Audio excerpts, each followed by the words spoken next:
friends. I was gonna wait longer to do this video, or I guess this audio, because I wanted to give myself some time to breathe and relax. You can probably tell by the title of this video what this is all about, but we lost a legend. Akira Toriyama. I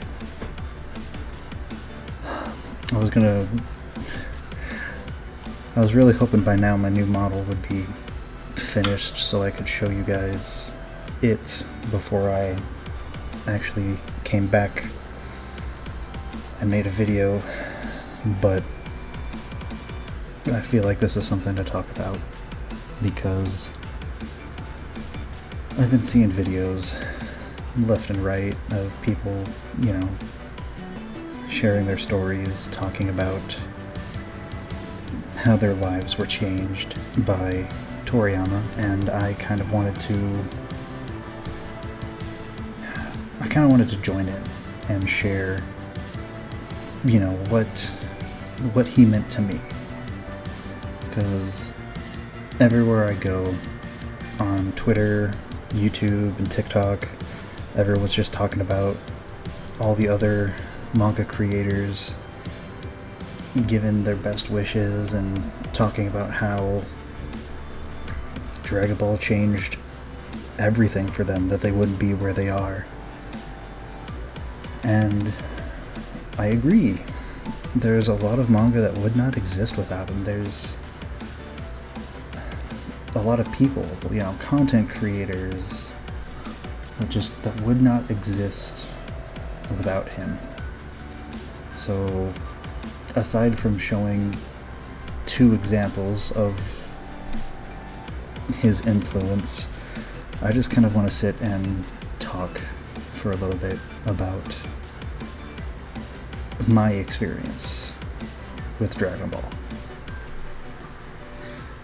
So, let me take you back a couple decades, God, I'm old, to when I was a wee child. Not baby bird, but we'll go elementary school bird, because I think that's how young I was. But I had gotten home, we had put on the TV, and I was messing around, playing with my toys and stuff, and I distinctly remember Toonami coming on, because I remember Tom's voice introducing Toonami, and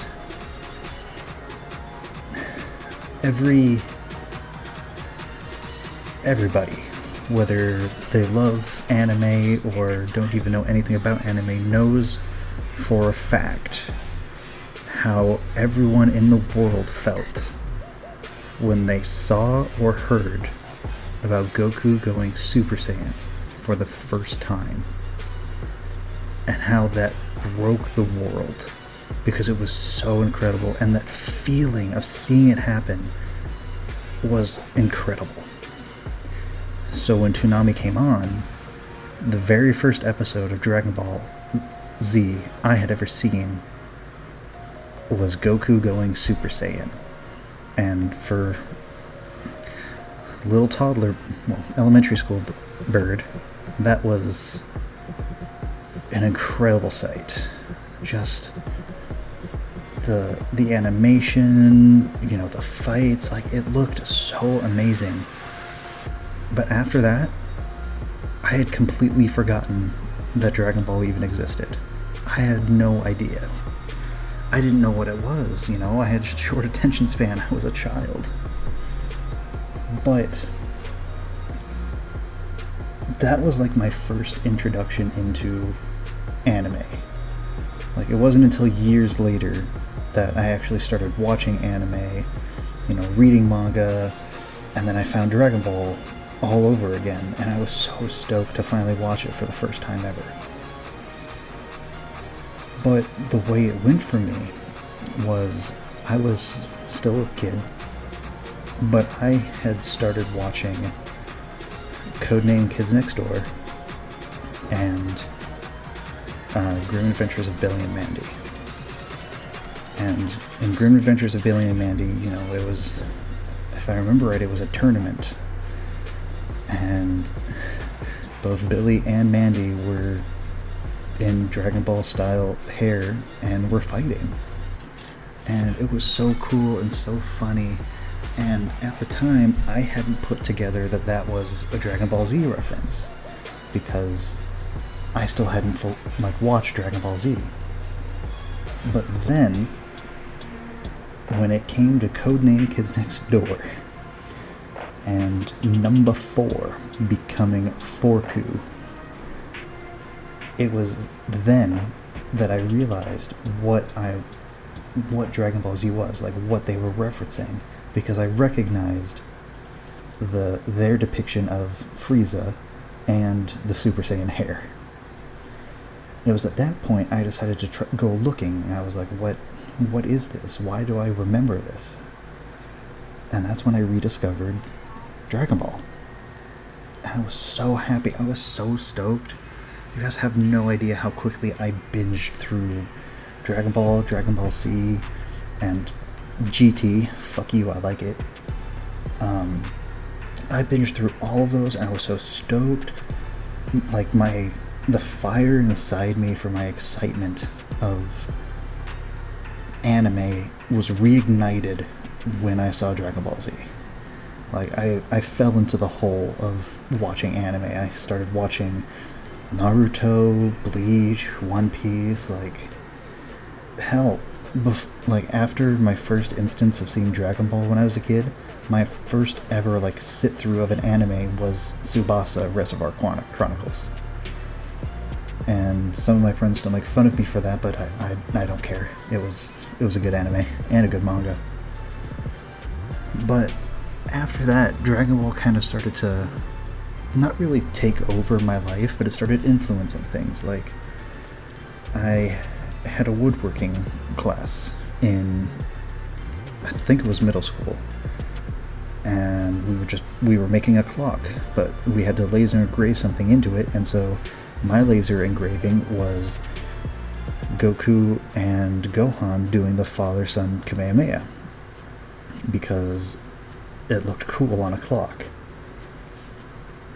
And, I started buying, the figures. I started buying a couple of the trading cards because it was at my local Dollar Tree, so I figured, why not? But, I made so many friends because of Dragon Ball. Because I think my first big group of friends was because they were playing, I think it was Budokai Tenkaichi 3, the Dragon Ball video game, and we had such a blast, and it was so much fun. And that was my first introduction to the fact that Dragon Ball had video games. So I started buying the games and playing them like crazy, falling in love with the series even more, and it was so great. And it's all because of Toriyama. He shaped my life and my love for anime. Hell, my ex-girlfriend, she not really made fun of me, but she teased me a little bit because I liked anime. Or because I like Dragon Ball, not anime. She loves anime. But because I like Dragon Ball, because she wasn't into it, she couldn't find the appeal. Until one of her friends, she went over to hang out with him, and he had Dragon Ball Z on, and I think it was when Trunks first met Frieza on Earth. And she saw that, and she was like, it looks really cool, actually. Maybe I'll sit down and watch this. So then she came home, told me about it, and I was like, oh, fucking bet, let's put it on. So I first showed her Dragon Ball, and she loved it. I mean, just the animation for what it was, being adorable, Goku just being an idiot as a kid, it was just so great. Getting to see her,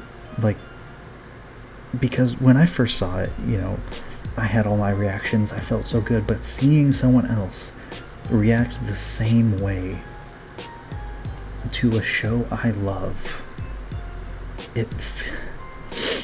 Sorry. God, it filled me with such happiness that like I could share this experience with someone I love. And so we sat down, we binged everything, Dragon Ball to Dragon Ball Z. Hell, we were still in the middle of watching it when we moved across the country. I think we were on, it's still down here, season 7, I believe. No, season 8. We were on season 8 when we moved. You know, the actual start of the Majin Buu saga. And then we came down here, finished Dragon Ball Z, and then she was like, man, that was so good. And I told her, I was like, guess what? There's more. We got Dragon Ball Super. I told her about GT, but since everyone kept telling her it wasn't canon, she didn't care. She didn't want to watch it with me. But we watched through all the Super, and it was just seeing her reactions. That's what made my day. It made me so happy that not just myself, but that someone else could be influenced as much as I could. Just seeing it for the first time in someone else's eyes was just... it was phenomenal. Toriyama he changed everything. And yeah, without him, I wouldn't be who I am. I wouldn't be where I am. You know? He's just...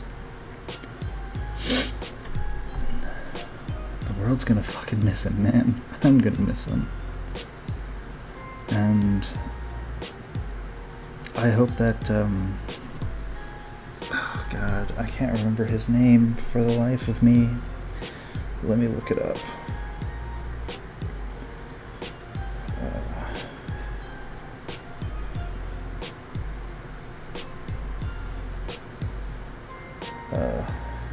Let's see, where is he? Is it Yoshitaka? Is that who it is? I got no idea.